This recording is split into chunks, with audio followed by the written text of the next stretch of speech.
welcome back to another episode of Letter Boss.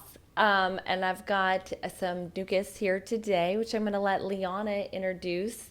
Liana, would you like to introduce our guests, and then we'll get into telling our stories here? Absolutely. I'm so excited to have them with us today because a lot of times when we're starting as entrepreneurs, we need resources, and often we just don't even know where to turn or even what's available to help us on that journey that sometimes seems unsurmountable. So I think these folks today may help give you a little bit of light, a little bit of help, a little place you can turn for questions and resources. So I would really like to introduce Beth and Fatima today. Thank you. Thank you for having Thank us, you so Leona and much. Lucinda. Thank you. And tell us, where are you from again? Tell us a little bit about your company and what you do. Absolutely. So we are with the Oregon Business Resource Center. Our office is in out of the Wilsonville Chamber of Commerce. And what we do is we support small businesses and within a 6 zip code area. Our territory that we support small businesses: Wilsonville, St. Paul, and Kaiser, Sherwood, Newburgh, and Dundee.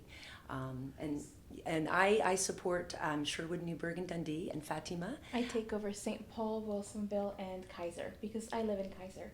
Oh, and awesome. I have lived there since I moved here to the U.S. in 2009, I think. nice. Yeah, so I've been living in Kaiser for a long time. I'm really happy in that community. Awesome. I love it. I love it. So when you say you support the local businesses, tell us a little bit of how your company offers support to the local businesses. Yeah, we can offer support in two main ways. We can kind of refer them to an expert that they would like to talk to you about whatever they need. If they need help in marketing, in finance, in anything that has to do with advising, they just don't know where to go or what type of licenses to get, we can refer them to somebody that knows and is an expert in that area. And we can pay for up to 2 to 3 hours for them to talk to that person with no strings attached. So it's very Awesome. low commitment. If they want to continue with that person, they can, but if not, then it's perfectly fine, completely free for them. And the other way that we can support. We also have a lot of workshops and training. We partner with a lot of community partners such as Livelihood Northwest or MISO Portland, Business Impact Northwest. So if you look at our website, you'll see different workshops, trainings. We also work with the SBDC, Small Business Development Center, and they run a cohort resiliency and profitability course that we can help the small businesses get registered in and to help them with their skill gaps, starting from their mission and value statement all the way up to their business plan and tools to guide them on for their next steps towards growth. Because just like you said, the path on entrepreneurship is quite lonely sometimes. So we want to be able to lend a helping hand in whatever they need and connect them to a person, not just kind of say, yeah, you should do this and this and this, good luck. We want to actually be able to have somebody hold your hand for a little bit. And when you feel strong on your own 2 feet, we are there to cheer you on. I love it. One of the things we've had several guests on that they were starting out, very with a small business, just basically an idea. They had, an idea and a passion, and they didn't know where to start. And when you mentioned like licensing, that's always a big question. Where do I go? What license? Do I need a state license? Do I need a federal license? Do I need a city license? And it varies depending on. Oh, so yeah. I see you specializing in certain cities. Different cities require different things, and even as we've grown, I started with just this office, and then when I expanded into other cities, every city and county does things a little bit differently, but you can cost yourself quite a bit of money if you don't do it right the first time. So that's fantastic that you help point them in the right direction, because I was fortunate enough to have a mentor that helped me out a little bit in the beginning, guiding me in those directions. But some of the ones we've had on, like, they just were completely on their own, floundering through. And one of the passions behind doing this podcast was hopefully to inspire those that you can start with nothing. You can start a business with absolutely nothing, and there's resources out there now. Now, you say you help financially, like maybe get them some advisors at no additional cost to them. What other kind of services in counsel do you provide for them through that? Absolutely. So as far as access to capital is one of the things through the SBDC. There's an access to capital team, folks that are in the banking industry, credit unions, and folks that have grant opportunities out there as well, like MISO Portland is one of those. Other ways, Fatima and I will sit with the business owner and we do what we call an assessment. And so that's where we really get to know their journey. Some of them, obviously, they had some struggles throughout the pandemic. We'll find out where they're at now, what their challenges are, and what their goals are. And we try to identify the top one, two couple challenges that they are facing, and to what is getting in the way for them to reach their goals, and then refer them to those resources. Like, for instance, we see a lot of issues with staffing right now. Staffing is a very difficult one. Right? So we work with a professional HR consultant that can help. Marketing is another one. So digital marketing support, another way that we help. And then, of course, access to capital opportunities. We have, again, those partners that we know about grants. And so we we try to keep those resources available, and like Fatima says, we will try to, we don't just necessarily just throw those resources out, but really dig in to find out what their needs are, so that they can come away with something to help them take them to the next level. Facilitate setting up that meeting, that first, warm introduction to the team. That's awesome. So if I just had an idea in my brain and I really just was that blind, that was it. I said, I really want to do it. It's where my passion is, but I don't have a business plan. I don't know where I would get the money. I have is that when I call you? Yes. Okay. Definitely. I have gathered a bunch of links and resources for people that are on the startup path, and I send everything that I can to them. I connect them with mentors. There's also SCORE Portland that we have good relationships with, and they have mentors as well that specify sometimes in the food industry. So if you need specific assistance, we can also help connect you with those type of services. Wow. Okay. Yeah, Leona and I never have any business ideas, do we? We're gonna be calling you. We're like, what about if we did this? It was funny. I was telling, just for funsies, the lottery, is up really high. I never buy lotto tickets, but my friend and I buy a lotto ticket, and I was telling my boyfriend, well, if I win, I'm gonna open this business and open that business and open this. And he's like, how about just retire and travel? And I'm like, oh, that sounds awful. This is awful. How dare you say that? You'd just rather run a business. Yeah, I'd rather be able to fulfill the dreams of all these businesses that I want to open, but don't have the time or the money, or sometimes it's not even that. It's, connecting, like you said, staffing is really hard. Finding the people, like finding the people that are going to help you run it. That's one of the hardest things, challenges I've had, is expanding and scaling, is to find the talent to help you run the business. And then we're in a pretty specialized niche, to find a manager, they've got to have licenses and experience and all that. Absolutely. But I imagine there's other industries out there right now too, like even in the food industries, I know several restaurants, they can't find managers. Absolutely. And so the owners who thought they were going to have this investment and open a restaurant and hire someone to manage are now in, running their restaurants on the weekends because they can't find good talent. And to help them find those resources, what do you use right now for finding talent out there? Do you have people scouting? Is it agencies looking for folks? What do you do? I mean, we can point them. We do work with HR consultants, so we help them look at their, job descriptions, because we have that referral resource, a professional. So, talking to the business owner, finding out about the job, really, what are the nice to haves versus the must haves, kind of thing. Really evaluating that job description, and the pay. Another thing, right now is, because with so much competition out there, people can go across the street for $1 more an hour. So really evaluating the job, the role, the culture of the company, and the values of the company. Those types of things are important. So I think with the HR consultant that we work with, that's what she's gone in and done, help work with that job description, and obviously post it on the right channels that will attract the right type of talent. And we have connected with a lot of different professionals just because we have built a really strong network around this area. Like I said, I come from Kaiser, and I actually started working at the Kaiser Chamber of Commerce before I worked here at the Oregon BRC. So I already had some previous knowledge of the professionals that do business on B2B basis that have experience, and Beth did as well. We also work really closely with the chambers that are in our service area, like Sherwood, Chehalem Chamber, so that if they have resources, we connect to them as well. So we are constantly asking and connecting with other people to find those professionals that are going to be the key to the success of another business owner.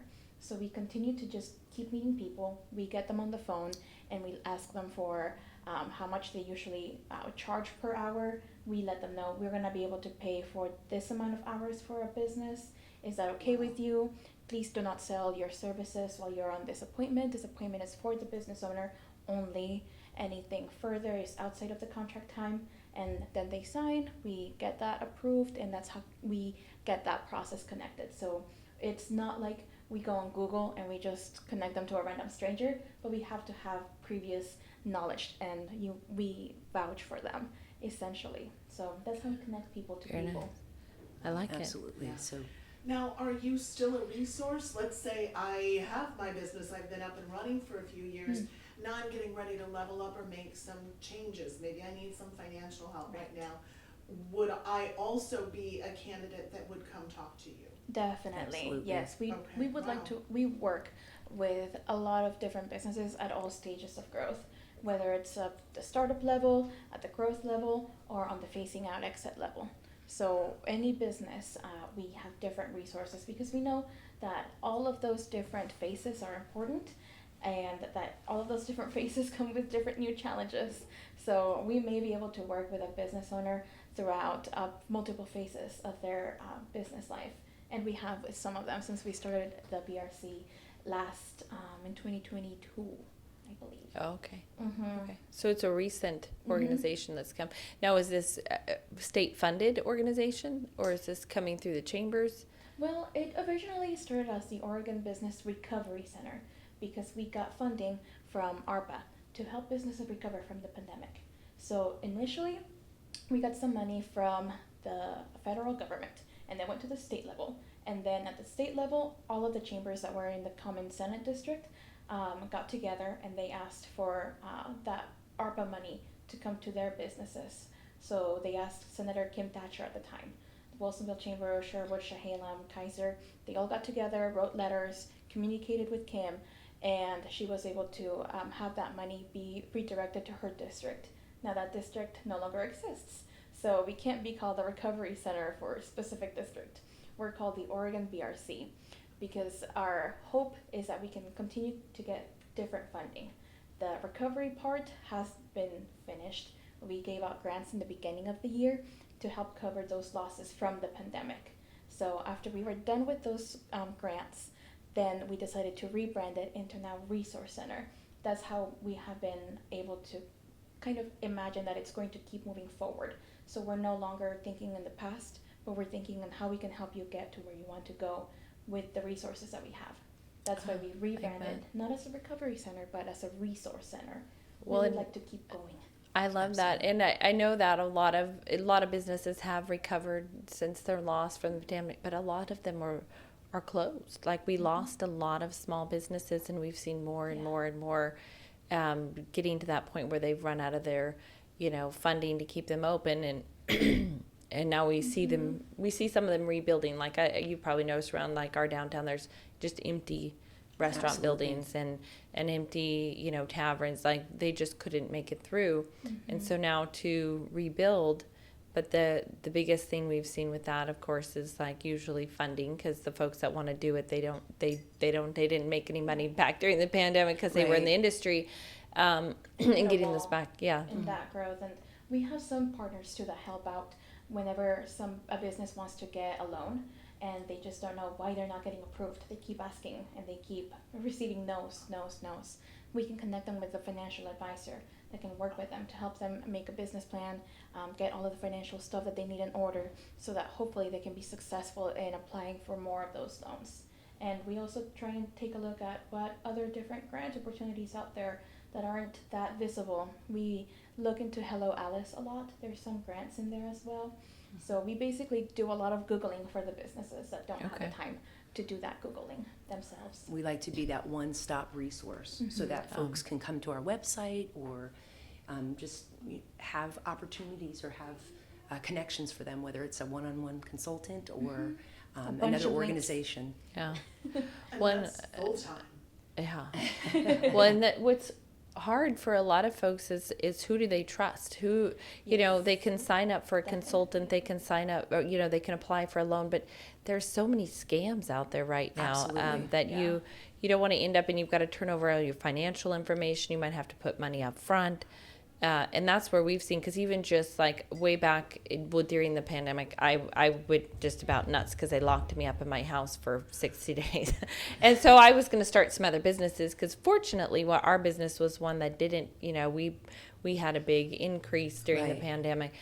And so I was trying to patent something during that time. And I found there's a lot of patent scams out there, and companies that say they'll help you do your patent, you put money down and you pay them, or maybe trademark something and they're a scam and they don't really. So I learned a little bit about like who you had to go to really get a trademark through and, you know, a patent through, and what that process was. And it was really educational, but had I not been locked up for that 60 days, I would not have had the time to do that. I would have needed to find a resource. I ended up getting, you know, connected with an intellectual property attorney that helped me through the process. But it just like happened chance, you know, met him and found him. It's hard to, you can't just look in the yellow pages for that. Like there's, nobody looks in the yellow page, right? But you know, you've been Googling and you Google it and, you know, 1,000 different things come up, and who do you trust? Who do you trust to get your business loan from? So those are questions that you would answer for someone in the beginning phases. And what comes first? You know, do I start with my patent? Do I start with my trademark? Do I need a business license first? What do I get first? Well, and on the subject of trust as well, I work with a lot of Latina-owned business owners that only speak Spanish. So that is also another really big barrier when it comes to starting a business or even just keep growing on your business. You also don't know who to trust, neither at the local government, state level. You don't know who is going to be taking advantage of you because you don't speak the language correctly. So I try and help them out with that research as well. If they need anything translated, if they need support on just knowing where to go, what website to click, I may even have some time to sit down with them and do the renewal of their registration with the Secretary of State with them, so that they know how to do it next time that I may not be available. So that's another source of support that we bring for businesses that don't speak English. And if there were to be another business, for example, that speaks Mandarin, that I may not know how to speak, we have partners that are interpreters. So going back and forth with my interpreter background, I can also support them by using the interpreter, because it's difficult and different to work over the phone with one person, period. But then when you add in an interpreter, you have to have a different way of speaking and knowing where you left off so you can come back and talk about the same topic. So we're also language inclusive when it comes to that. That's incredible. I love it. And I know that, you know, you can't speak to your individual clients that you've helped, but what do you see overall as some of the biggest challenges that come to you? Oh, yeah. I definitely, we see again, or like mentioned earlier, with staffing, so manpower issues, access to capital type of issues, because they either need it to survive or need that capital for growth, and marketing. Sometimes legal help, and so we have a referral, a Rational Unicorn that can help with some legal. But I would say, yeah, marketing, capital. What are your 3 M's? Yeah, I call them my 3 M's: marketing, manpower, and money. Challenges. Can you tell people where to find you? What's a website or a phone number? Just say it out loud. We'll also put it on for people to find you. But where do we find you? Yeah, you can go down the rabbit hole and then at the corner between Narnia and the North Pole. Well, easily you can find us at the Wilsonville Chamber. That's our main That's your hub. headquarters, the Bat Cave, if you will. And the place where you can find us online, OregonBRC.org. And we have a little dance prepared in case you don't know how to spell, or if you forget Oregon. It's the Oregon. B-R-C. I know She taught me that, and yes. I know it's a lot of words, but it's the Oregon BRC.org or org. Yes. I like it. You can also give us a phone call if you would like, and you're more of a talking person directly. We can give you guys our cell phone numbers, and I don't promise that I'll answer at 2 a.m. Maybe, but I don't usually. And they're also on the website too, and if you want to shoot us an email, we're in the website as well. Just basically go to the website or Wilson the Chamber, but maybe the website. You guys, we're so glad we had you. Oh, thank you. It flew. Yes, Wow. it is time. It is time. We appreciate your time so much. And I didn't get to, I know we went a little over, and I'm allowed to do that because that's what you get to do. But I did want to just real quickly ask you, and because we always have, entrepreneurs on, they tell us why they wanted their business or what gave them idea. You have to have some, I know you get paid to do the work you're doing, but there has to be a passion behind that. So tell me really, what made you passionate about this? So my background, I came prior to this, I worked for a startup company. Small, it was a staffing agency. So 4 years in business development, B2B, working with small and large companies, helping them find staff. And of course, amidst a pandemic. So I've been through challenges and struggles myself. Prior to that, I was in training and development for a company, IT training, worked with a lot of businesses that had challenges with, skill gaps. And so, as well as I did career services on the consumer side of that business. So I was in a role that I was able to help people succeed and help businesses tackle challenges. And so when I found out about this role, the timing was great, and I thought my background aligned nicely. So that's what brought me here. Perfect. And I had a little bit of a winding road. I graduated from Linfield University in 2020 in the middle of the pandemic. They almost freeze-beat our degrees to us, and I didn't really know what else to do. I knew that I wanted to help people because I actually graduated with a chemistry degree. And I realized that I wasn't as much of a lab rat as I wanted to be. I enjoyed more kind of doing the presenting of the research in conferences and talking to people and listening to other people. So I realized, okay, I'm not going to go into a PhD program when I'm not certain I want to keep going with chemistry. So I started doing what I've always done, interpreting, medical interpreting. When we came to the U.S., my mom used to take me to appointments, and I had to learn how to do big girl things really early on, and I had to learn how to do them in English and in Spanish. So I took an interpreting class in college, and when I got out of college, that's the one thing that I knew how to do really well. So I started working as an interpreter. I moved from the interpreter position a little bit later on, and then worked on the administrative side, helping manage those appointments. And if there wasn't an interpreter available, I would go to the appointment myself or take video calls. And I did that for about a year. But in the end, I started to realize that even though it's very fulfilling and I loved to do that job and help out people, it wasn't enough in the sense that I wanted to affect more change in the lives of people, the people that I helped. And with interpreting, it was just a lot of me being a channel, and it was helpful, but I didn't have a lot of control of how else to help them. So I was completely out of my league, I guess, in the terms of finding my path. So I applied to the Kaiser Chamber of Commerce. I had a lot of business and community connections already in my city. So they were looking for an administrative assistant, and I said, I can answer calls. I can talk to people.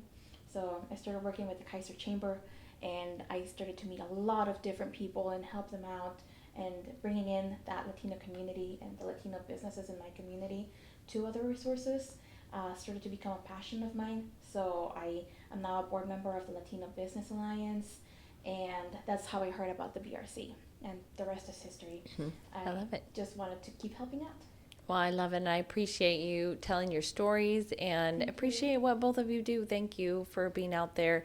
I always, we talk about our job being the American dream, helping people get a home, but, our country was founded on building businesses and starts small. So thank you for being there, and thanks for coming on and sharing today. So Absolutely. having Thank you us. so much for there we having go. us. All right. Well, that's a wrap. We'll see you on the next one.